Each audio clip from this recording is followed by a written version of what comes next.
Good afternoon. At this time, we'll call Suffolk City Council work session to order. And our first item is a residential development overview on paper streets. Mr. Manager. Yes, Mayor, Vice Mayor, members of council. We're going to continue our briefings this afternoon on development issues that we started a few meetings ago. Tonight is a presentation. We'll focus on paper streets, and Assistant Director of Planning and Community Development, Kevin Wan, will provide the staff report. Kevin? All right. Thank you, Mr. Manager, Mayor, Vice Mayor, members of council. As you may recall from your previous work session held on April 20th, we kind of started a series of topics all relating back to residential development. And we have kind of four subtopics that we're going to cover. Previously, we talked about secondary access and connectivity for major residential subdivisions and residential development within the agricultural district. We still have the topic of infill development to discuss, which we will discuss in a future work session. But today, I plan on touching on paper streets. This will be much briefer than my presentation 2 weeks ago.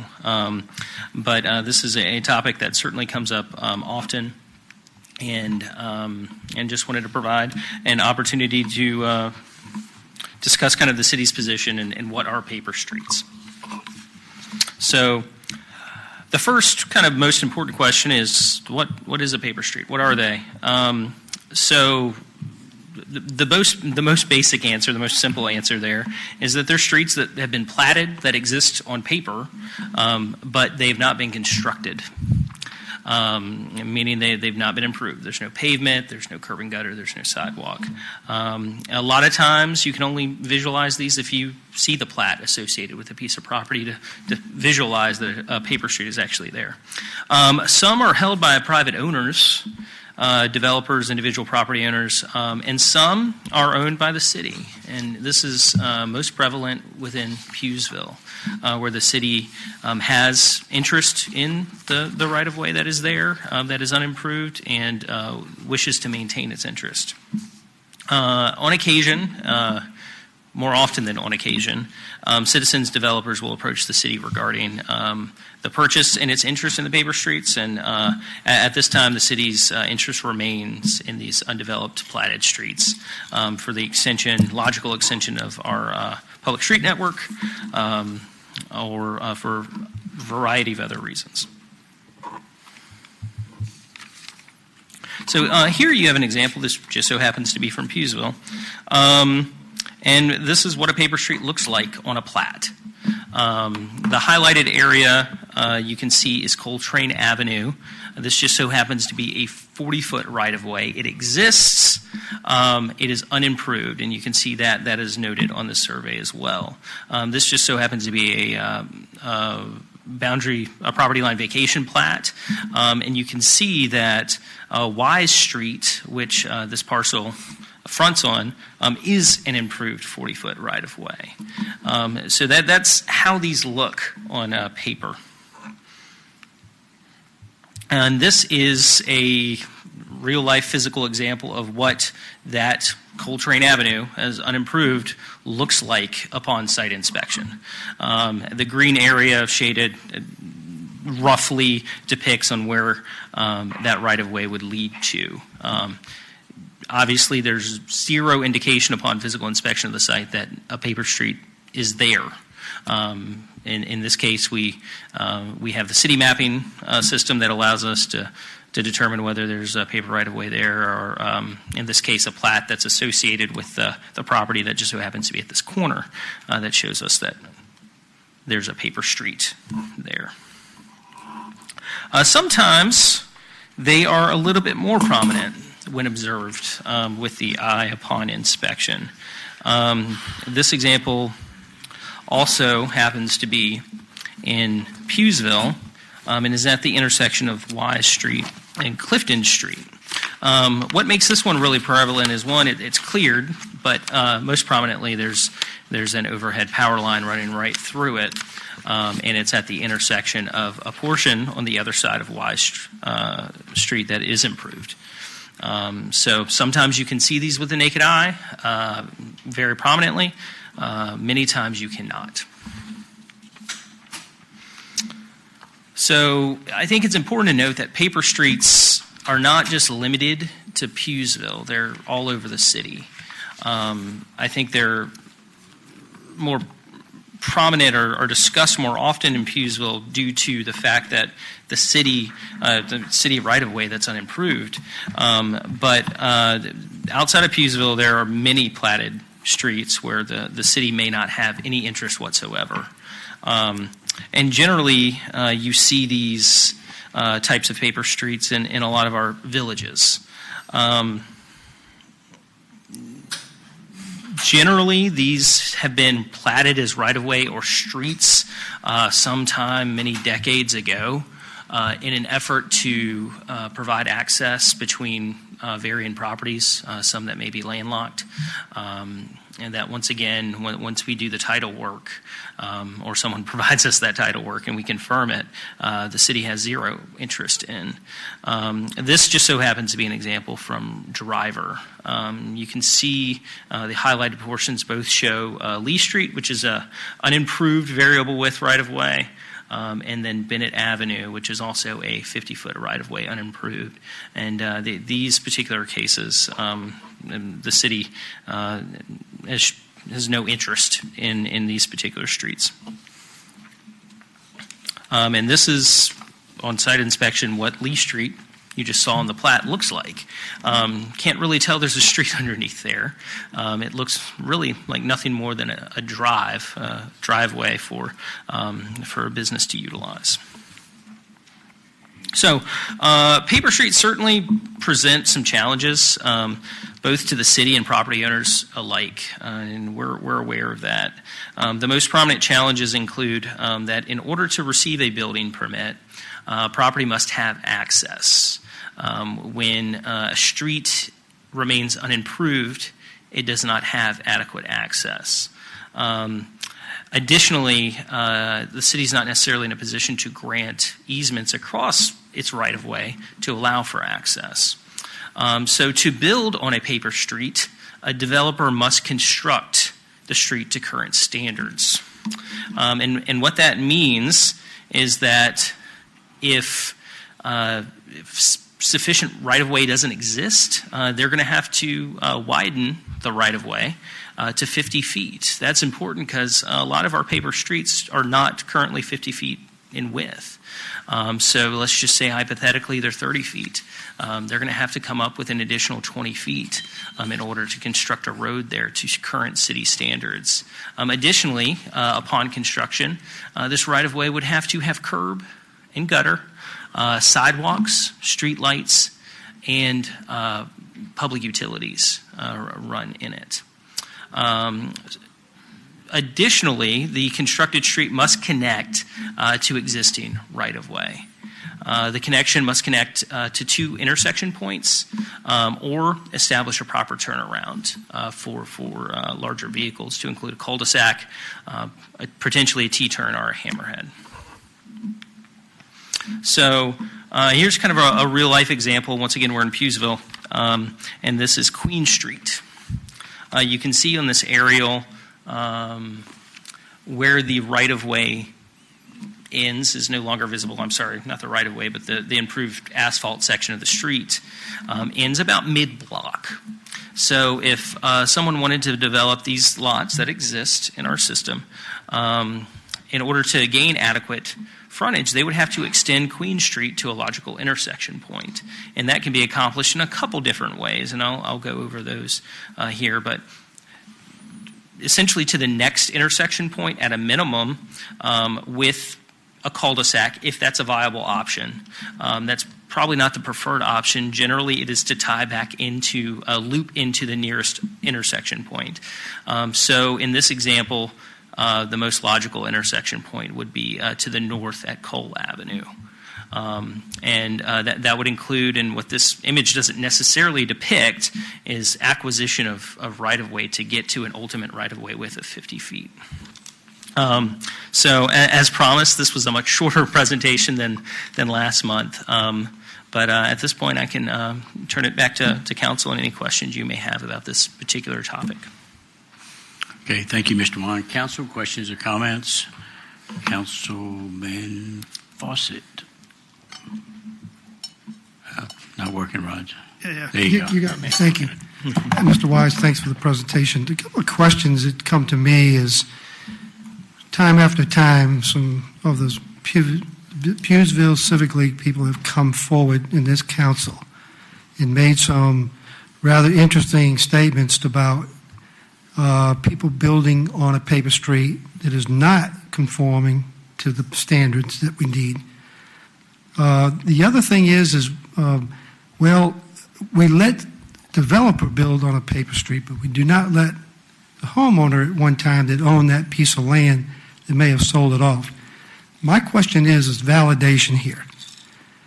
Do you know of any reason right now that you can tell me that any house has been constructed on a paper street that is non-conforming, as you have outlined today in this presentation? No. Anything that comes before us today has to meet these minimum standards. Is there anything that you know of being built on a paper street that's been presented to the city, that's investigated it, to find whether or not that is a true fact that that is being done on a paper street? No, sir. I'm not aware of any of those instances. So I don't know where all this comes from. I'm familiar with the paper street situation out there. Myself and Mr. Ward went out there several years back to try to discuss paper street with our Public Works and a few other folks. And a youngster wanted to build, or a family wanted to build, but they couldn't do it because of the way the paper street was designed. Of course, it wasn't conforming, but the way the house would have had been positioned in order to provide the proper access. So that got the ball rolling confusingly with everything. But I just want validation, because I'm hearing this every time they come to council with this. Oh, so-and-so is building on a paper street. You let the contractor do it, but you don't let the guy that owned the house do it, or the property owner. I need to put that to rest. That's why I'm asking you the question definitively, that no one has done any building out there that we've investigated that is not a conforming structure on a conforming property. The city has not issued any recent permits for development on a paper street. No stop orders or any of that? No stop work orders. However, I think it's important to clarify, that doesn't mean in the past mistakes have been made and lessons have been learned that led us to these development standards. I think the city manager would like to interject something. Okay. Yes, and actually Kevin was just addressing it. And of course, in Kevin's tenure here, we've been trying, obviously, to follow the policies. Yeah. Now, in the past, I believe there's been a structure built that was on an unimproved street out there, potentially two structures. So I just want to make sure what we're saying here tonight is clear. But our policy is not to allow that. Was there two previous mistakes? I believe there was in that area. So what happens to the two mistakes? Is that grandfathered or allowed, or how are we handling that? Well, that's been pretty much grandfathered. Has it? Okay. All right, thank you, Mr. Manager. I just want to make sure we're clear and that we provide the exact points. Yeah, and to elaborate on that a little further, we are aware of mistakes that have been made. Lessons have been learned. And I think it reinforces the importance of ensuring you meet these minimum standards when you have a lot located on a paper street. Thank you, Mr. Wise. Appreciate it. Councilman Goldberg. Thank you, Mayor. I want to go back a minute. Paper streets themselves, how did they get created? How did it happen? If you're not going to build on them, how did they get started? In the case of the answer to that question, there are a lot of different answers. Those created in some of our villages that the city has no interest in. Usually they were recorded as part of a plat associated with the subdivision of some land, or recorded as a plat between property owners to ensure access to a property. We have really no involvement in that process. You can create ingress-egress easements wherever you wish, and sometimes they just so happen to call them right-of-way. The issue in Pewsville is a little bit more complicated. And I'm probably not the best person to answer that question. Public Works is probably better. However, when this right-of-way was platted many, many decades ago, my understanding is that it was turned over to the city in the 1970s as part of a large agreement. So that's why the city has and maintains continued interest in that right-of-way. How about as far as you got 30 feet, 40 feet? What was originally, could you just put any number to it and have a right-of-way? But there was no definite size you had to have, and now we do. Now we have a 50-foot right-of-way that you have to have, and you have to have all this other stuff to it. Mm-hmm. So back then, you could just have any width you wanted to call it a right-of-way? I'm not sure you could do any width. Standards evolve over time. Both VDOT standards, which they've existed since they've had standards, and the city standards, which usually align with VDOT standards. But what I can say definitively is today, our standard, if someone's coming in to build a new subdivision or improve an existing right-of-way, a minimum right-of-way width of 50 feet. And generally that means a 24-foot width pavement design with curb and gutter, sidewalks, streetlights, and utilities. All right, thank you. Thank you, Mayor. Mayor, if I could just kind of clarify something for Councilmember Sure. Goldberg to answer his question. So we've come across these in a number of instances with litigation, and so a good number of the paper streets were created over 100 years ago. So you'll find plats. Puesville, for instance, that was platted in the late 1800s. It wasn't recorded in the clerk's office until the early 1900s, but that was platted a long time ago. We find them in Eclipse. You find them in the downtown area where individuals bought up large tracts of land, thought they were going to build a large neighborhood, and it never came to fruition. But there's a plat that's recorded in the circuit court clerk's office that says there's a street network. Sometimes those streets are dedicated and accepted by the city. Sometimes they're not. Sometimes it's not clear. But so the reason why you find narrow streets is because they were created a long, long time ago. Okay, thank you, Mr. Hutchins. Vice Mayor Bennett. Thank you. Okay. A couple of my comments is that I know for a fact, because I've been bringing this up for a long time about the houses that were built on those paper streets, because I was a part of that area as a council person at that time, and that was questioned. I know how it got started. With one person came in that he was going to develop the street, had a plan, and that was supposed to have been the model house that he was built, but he never finished the plan as far as, I don't remember what Wise Street or what street it was there, but he got an occupancy permit with no question asked, I guess, and he shouldn't have if he had not lived up to the standards that were required of him to have the street in and infrastructure, water and sewer. So that is a big issue, I think. Then the other one was over by the trail. So that is the big issue that some of the people had.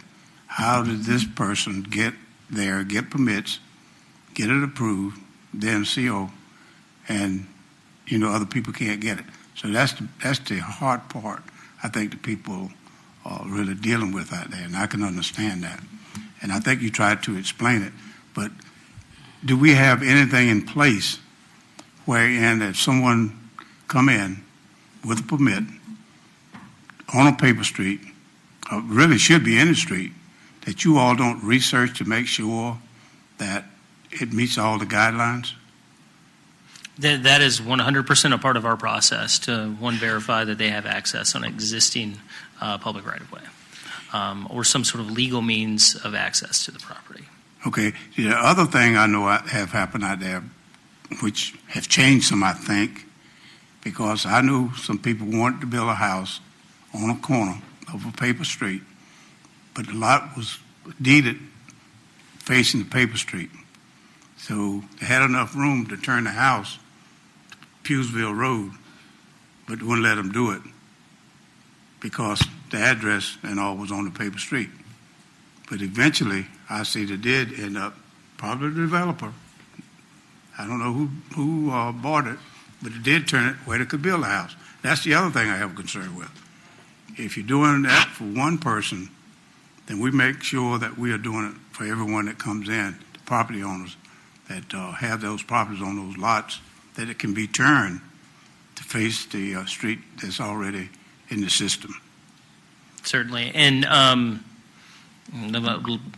be clear. The rules apply to individual property owners or developers alike.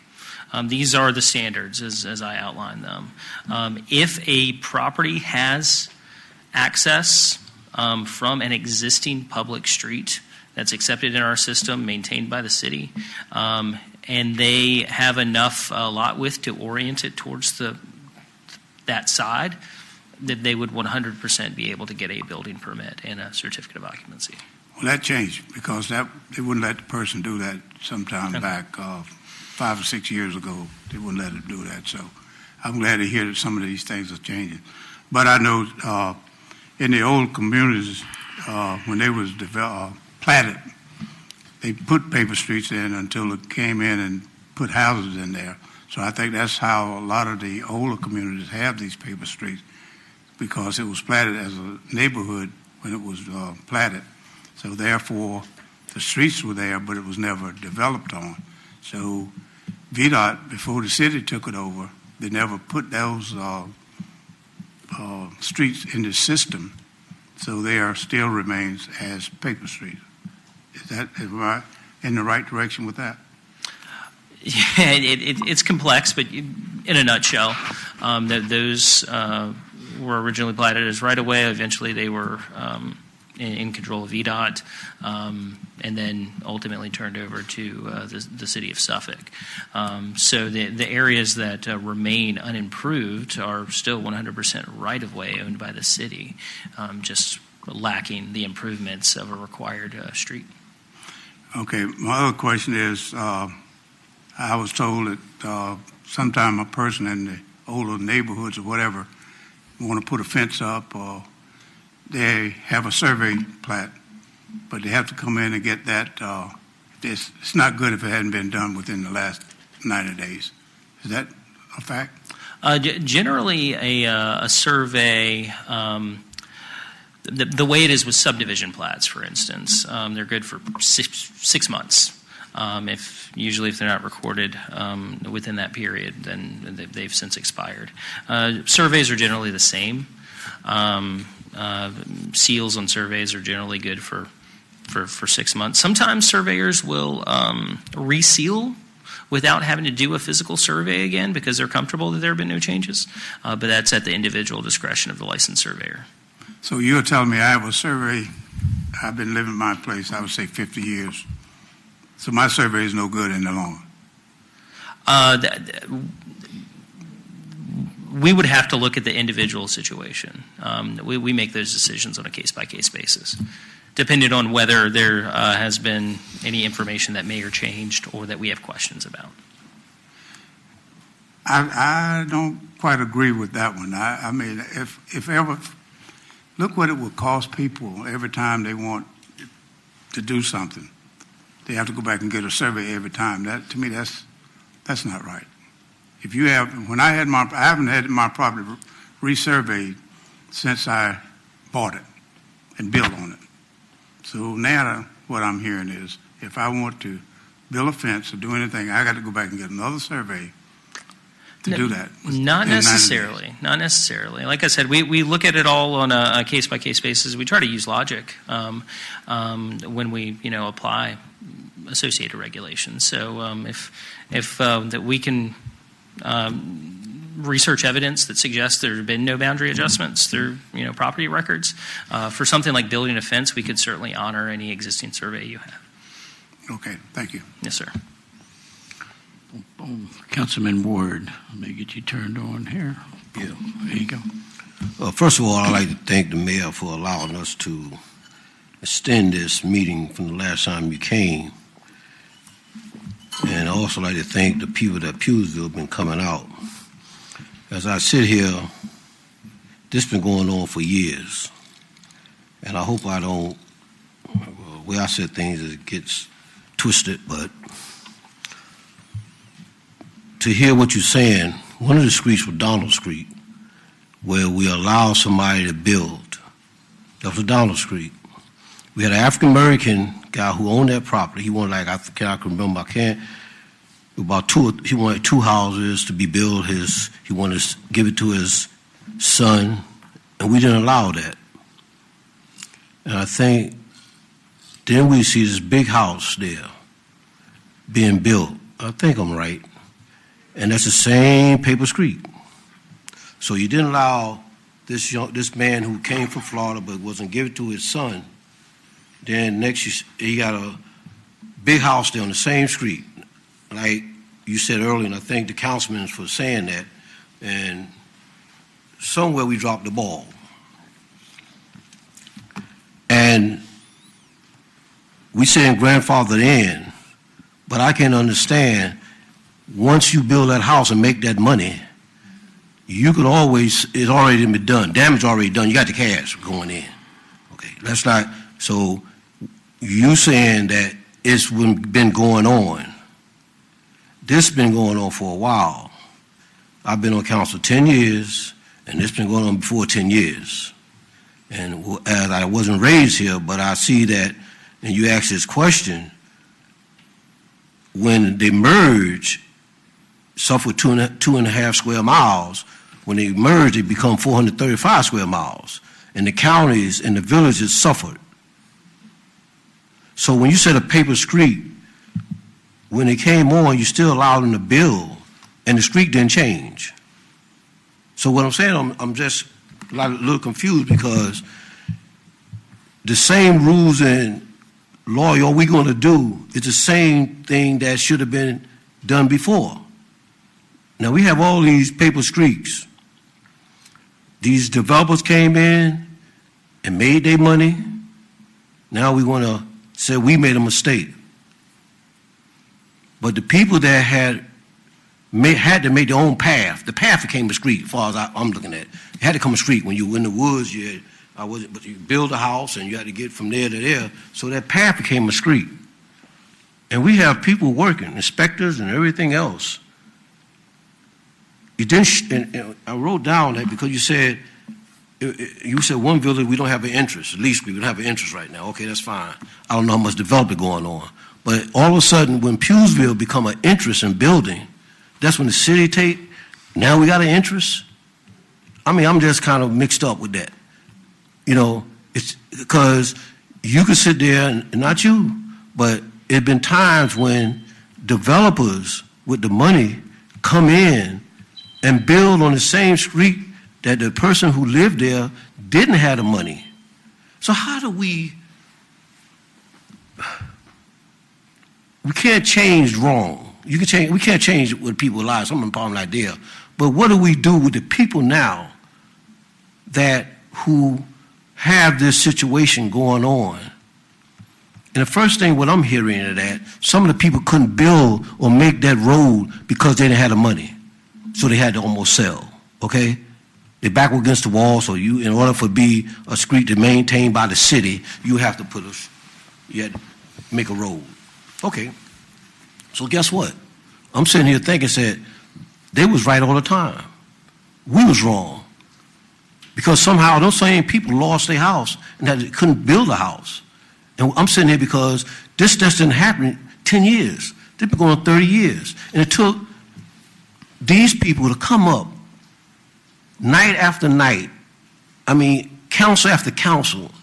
And I'm glad that the group now is starting to say, well, you know, it was some mistakes. It was a lot of mistakes. Councilman Ward, I believe city manager would like to address a couple of your issues. Well, he can. Directly. I mean, I want to understand because some things I just don't get it. What are we saying? Okay, let me finish this. I got to finish because I'll forget. I would like for you, the city manager, give us a civic league meeting.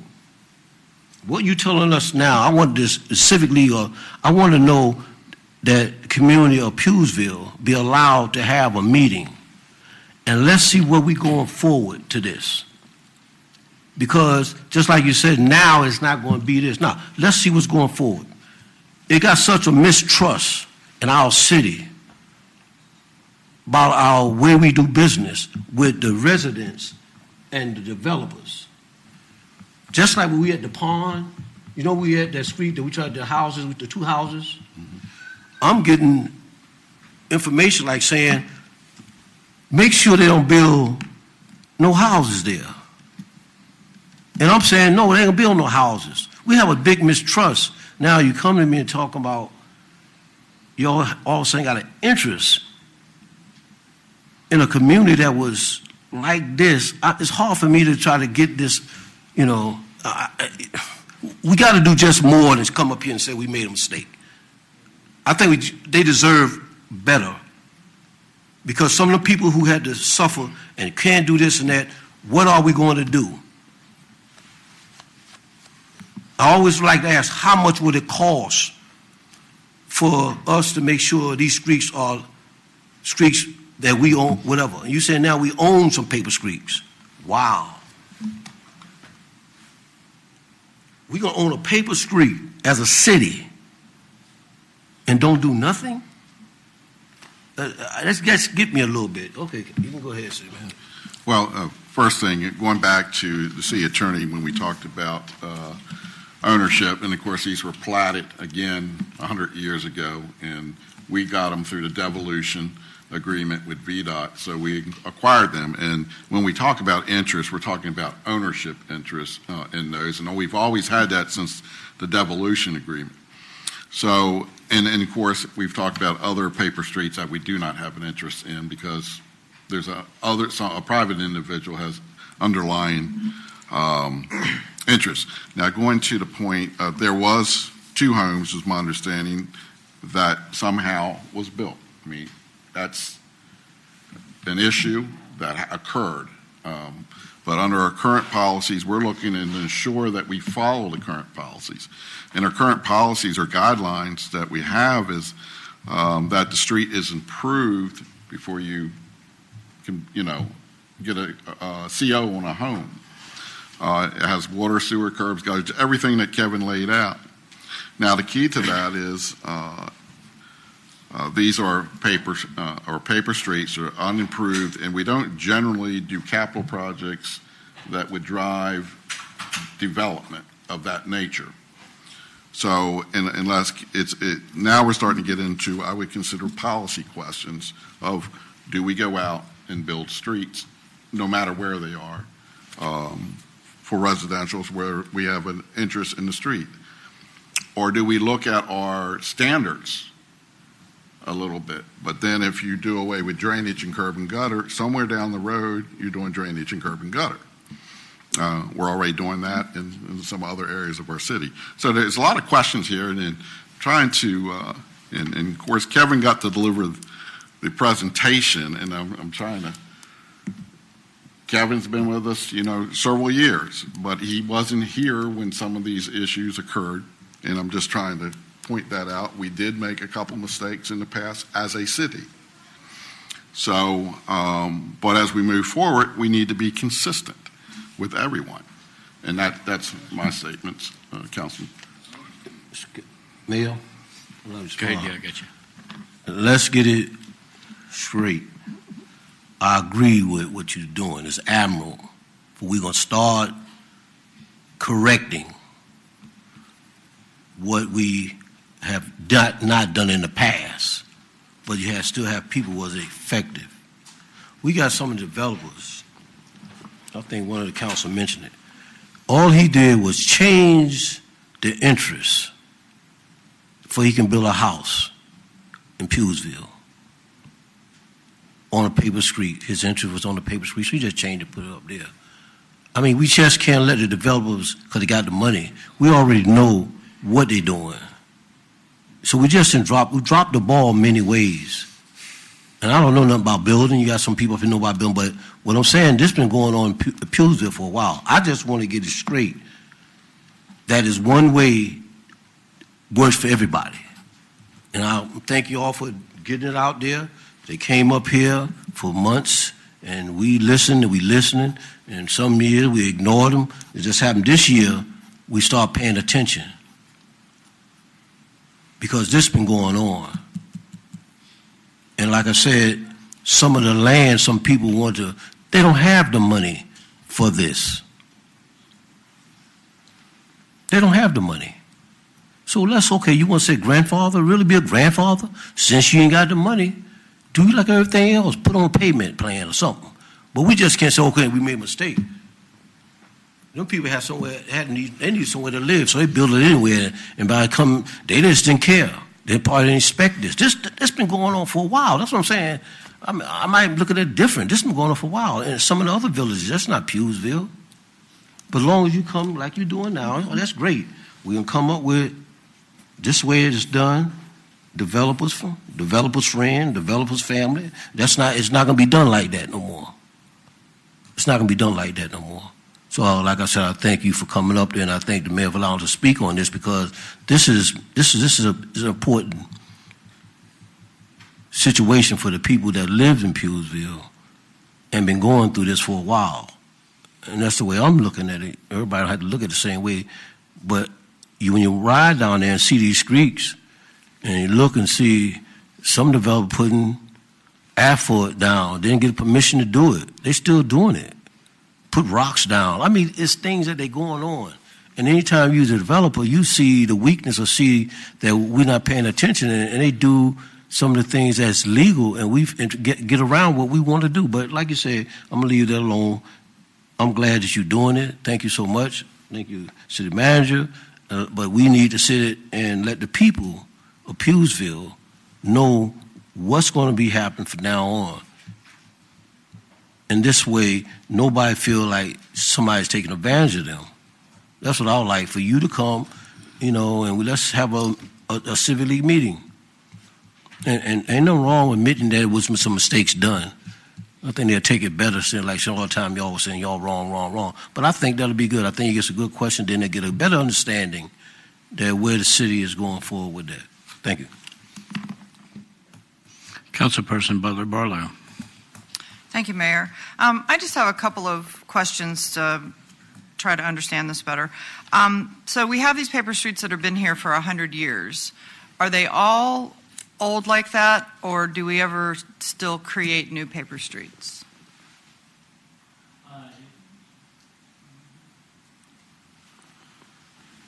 All right, here we go. Sorry. Generally, if a new right-of-way is being constructed or proposed, it's done so in a major subdivision plat. And it is the responsibility of the developer to construct that street at their cost, with all of these improvements, as I noted, that's required of right-of-way, including right-of-way width, curb and gutter, sidewalks, street lights.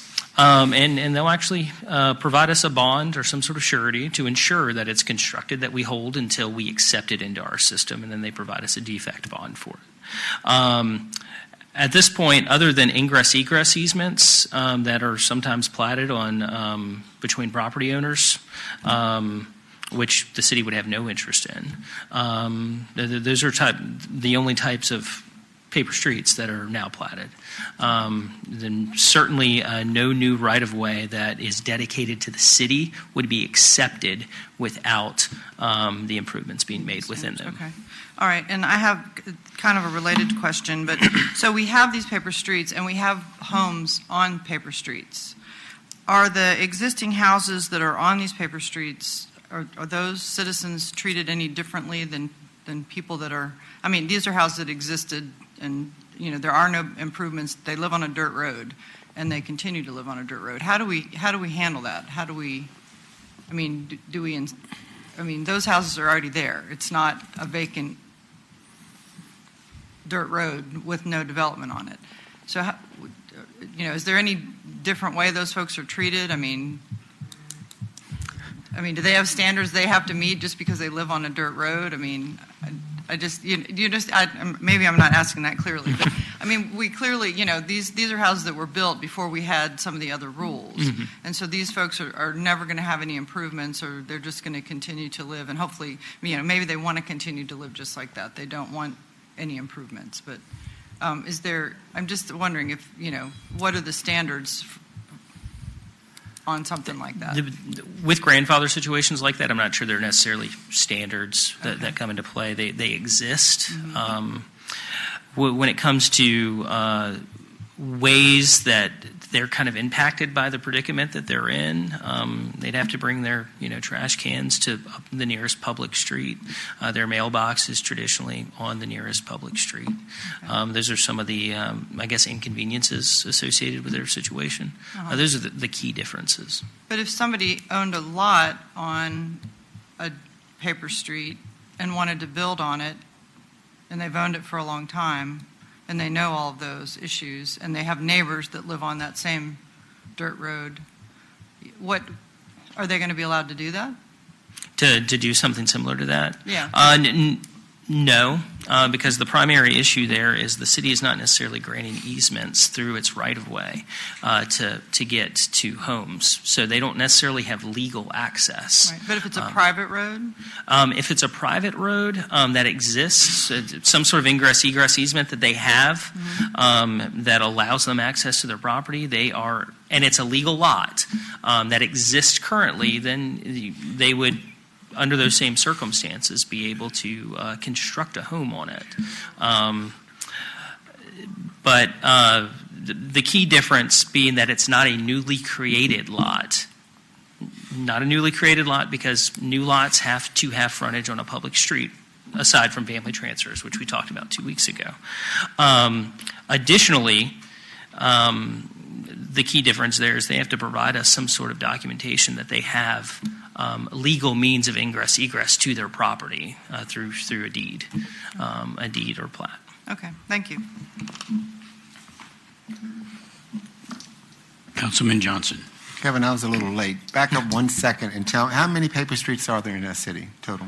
Oh, I couldn't even begin to answer that question. They are located throughout the city in a variety of different ways. Is it time to do a complete policy review, though, of how we handle it? Do we handle it similarly to what other jurisdictions do?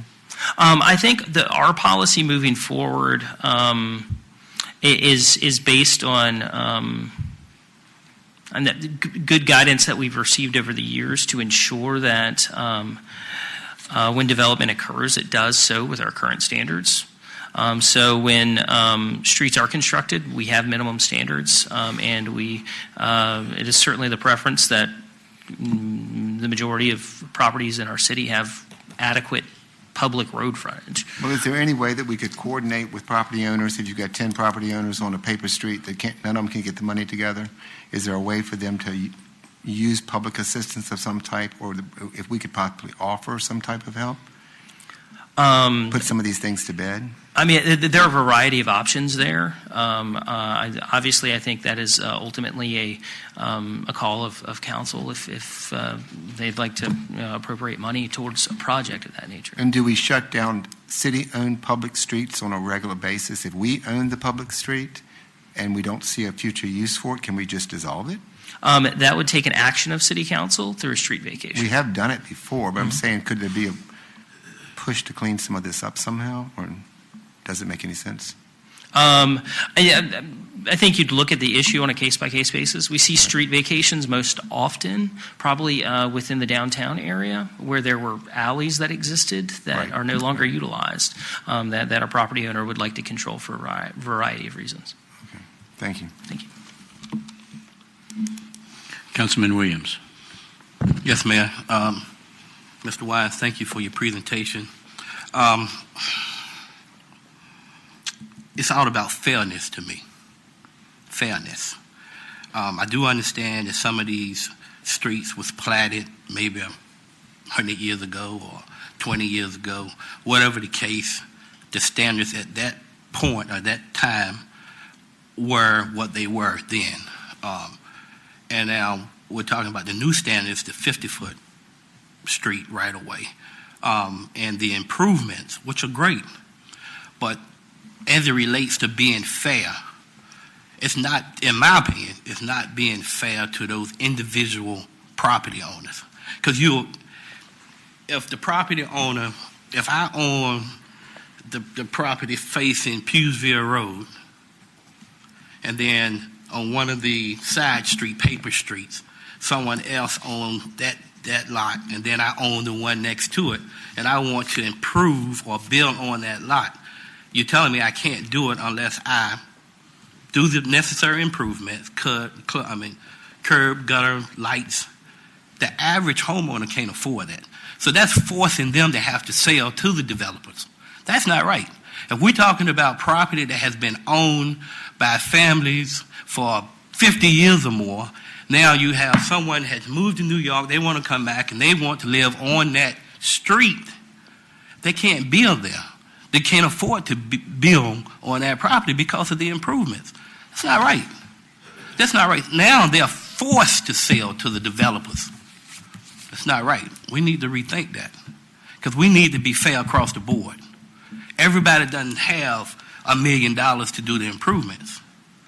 And like Councilman Johnson said, is there some type of assistance out there to help the individual homeowner so they can be able to build on those lots? To me, that's just not fair for us to come up with these new standards and not allow those property owners to be able to put a house on a lot that's facing the paper street. It's just not right. That's fine. Council, any other questions or comments? Mr. Wine, I appreciate your presentation. We've had a rather robust conversation, and it has been a point of contention for years, but then again, it has evolved over years, decades and decades and decades. When that developer, or whoever it was when it was platted, they created those paper streets. Now, as far as the property owners, when they bought them, I would assume that they were paper streets when they were purchased. In other words, it wasn't like the lot was created and then the paper street was created where originally there was going to be a street.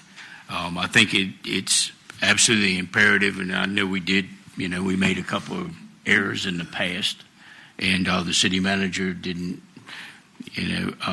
have any issue, recognizing that when we were talking about it. So it's happened, and the key now is that I think staff needs to be vigilant.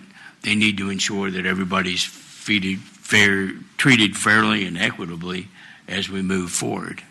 And I think at this point, that's probably all we can do. I mean, we can look at some other options down the road, but for right now, I think it's just that, we are consistent with what we've done. We do have a new set of guidelines, and they've continued to change, but right now, that's what they are.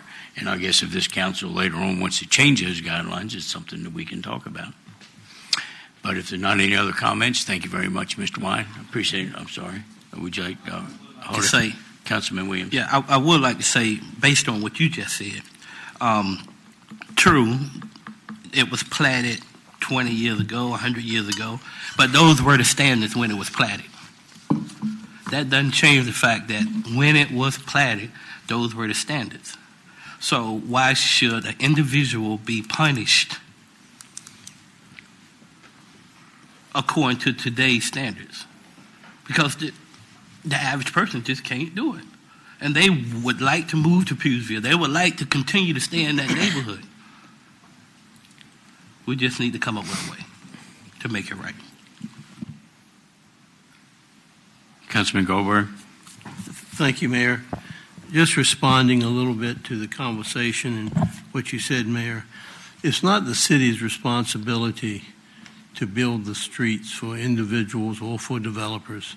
In the past, developers have built the street, or either individuals have built their own street if they want to be there. Plain and simple. It's not the city's responsibility. Now, we repair the streets if they already exist. We fix potholes and do that.